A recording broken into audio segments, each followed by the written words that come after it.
Hello everybody, this is Havoc with my review on the latest Stellaris DLC, Ancient Relics. Yes, I know this is over a month past release, and yes, that might make my review a bit redundant, but this review just got swarmed by other games on the channel, and unfortunately got set aside. And it is unfortunate because this indeed is a great DLC. This review will combine the free 2.3 Wolf update in it as well, since they are pretty well tied together. This will be a very down and dirty review as it doesn't warrant a long form style video, but that in no way means that it's bad. As always, let's dive in.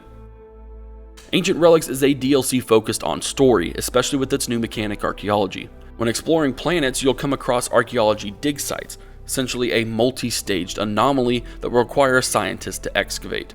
As you gather clues monthly, you'll see breakthroughs and snippets of the backstory for that particular site. With up to 6 stages depending on the site, you'll uncover a pretty detailed history of what happened, good or bad. This is my favorite part of the DLC.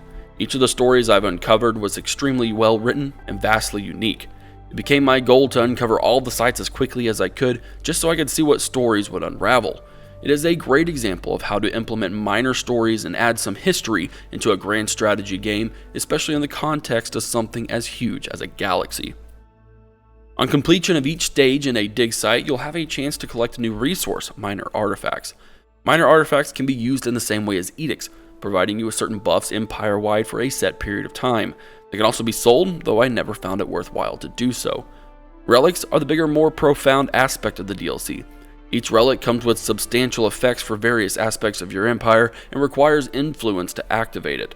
While almost all of your relics are yours to keep forever, there are some that can be stolen, and Paradox has roped in some past DLCs to signify that, with Megacorp's Galatron, Apocalypse's Khan's Throne, and Leviathan's Ether Drake.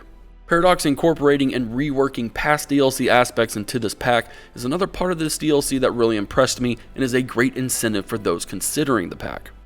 There are 2 precursors just added for this DLC. Unfortunately for this review, I barely got anywhere in either of these 2 progressions, as they required much more of the map to be conquered than what I was able to get through in my campaigns.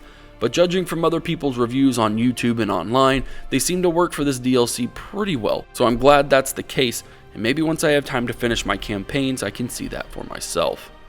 The last main feature of the Ancient Relics DLC are Relic Worlds. These planet-wide ruins are great for multiple reasons.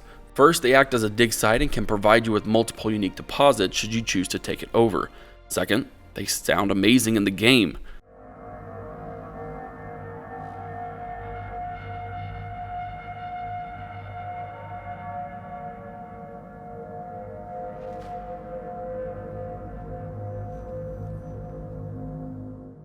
Lastly, they can be turned into an Ecumenopolis planet should you desire, at the expense of losing these deposits and the dig site. Personally, I love how the Relic Worlds work and look and their benefits, so I wouldn't see a reason why you'd waste it turning into an Ecumenopolis, but hey, do what you want.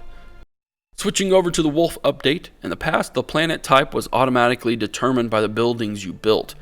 But you can now set your planet designation manually, giving them various buffs much earlier on, as well as helping you map out what your building progression will look like. We've got a new sector system which is designed to more efficiently divide your empire. This update is supposedly one step in a much larger process of revamping the sector system, so it'll be interesting to see what the end result will look like. Habitats are no longer locked behind an ascension perk but behind technology. And lastly, the megastructure system has been reworked a bit, including that each megastructure is now unlocked behind their own tech instead of the blanket tech in previous versions.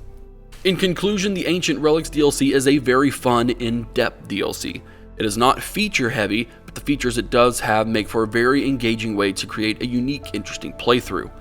Paradox's incorporation of previous DLC is a great idea to bring the cohesion of the entire game together while still being different enough to be considered a full DLC.